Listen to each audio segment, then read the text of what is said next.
Born February 21st, 1973, Marlon Tashawn Martin was raised in Pittsburgh, Pennsylvania. His parents, Douglas and Ursula Martin, raised Marlon in the church. From the time he was born, he was in church. He grew up in church. He was part of the youth department and the youth activities, and he enjoyed church. He was one of the church drummers. He grew spiritually. He was like any other teenager. I had a very happy childhood.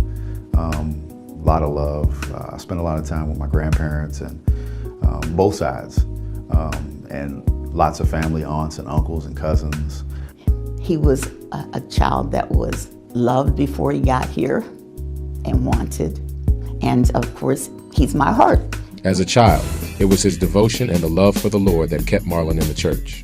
And it was in the church where his talents grew as well. I was a church kid. So my grandparents had started with them and they instilled it in their children, which of course my parents instilled it in me. So they were very instrumental, made sure that I was in church every Sunday. Even if they couldn't make it, I was always there.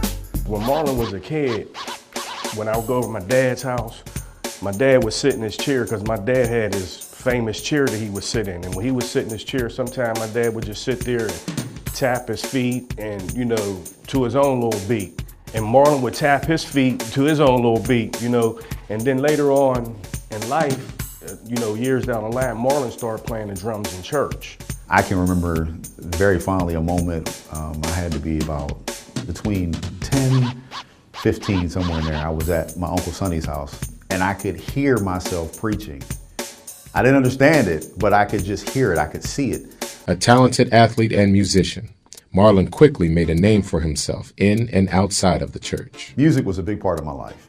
I had a singing group early on. I went to School for the Creative and Performing Arts for about 4 years. So music was definitely something. I played the piano and I played the drums. And I was really big into music. Radio, that didn't find me until I got into college. I like that, y'all. I like that, yeah, I like that, y'all. I like that, I like that, y'all. I like that, yeah, I like that, y'all. I like that, I like that, y'all. I was doing a radio show myself, and I was having fun, but at the time I realized that my friend was going through a change himself. I just wanted to do something to pick his spirits up. So I said, hey, come to the radio with me. He fought me tooth and nail. Had to talk to him for days on end about it. Until finally he was like, all right, I'll go.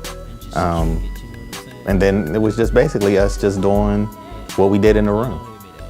Talking about people, playing music that we like, and laughing, joking. WXJX, it's the Mar and Biv show. Without Biv, he's off today. We got the Tantalizing 12 coming up in just a little bit. Don't forget the Elite 11. It will be coming up in just a little bit. With a new start in radio, Marlon also gained a new perspective on life. A perspective that didn't always agree with his upbringing in the church. And he was DJing and, doing parties and things like that, and doing Club 106 at Whammo, you know what I mean? I remember those days. That's when we were all really young, you know what I mean? And he was new into the industry. So, it was new to him, and he just took it and by grass and he ran with it. I mean, I was known in the city. I went by Sean Richards back then and DJ Marvelous. So we had a crew called No Sleep Productions, and we were like a family, and we did everything together. We went everywhere together. We worked together. It was a great time. No Sleep Productions is something I came up my years of DJing, man, constantly, like sometimes 7 days a week. And then I got a little crew that formed behind me, and then, I was like, hey, man, we never get no sleep, so let's call it No Sleep Productions. And we made the best of everything that we did, and we made sure we had lots of fun because that's just who we were, that's what we did. After I got my foot in the door, our program director at the time was Hurricane Dave, and he come up to me like, hey, dude, I need a board op, we're stuck. I called him up and said, hey, Marlon, how would you like to run the boards for Whammo? And pretty much the rest is history.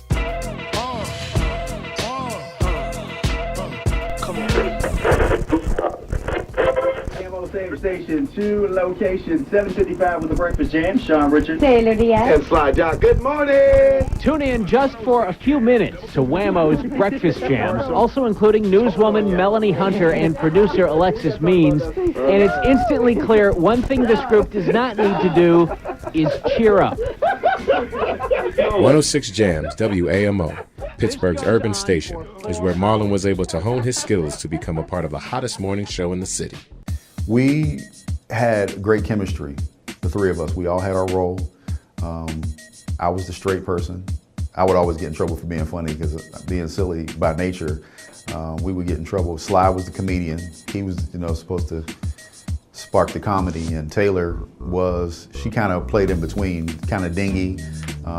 We would pick on her all the time, but great chemistry.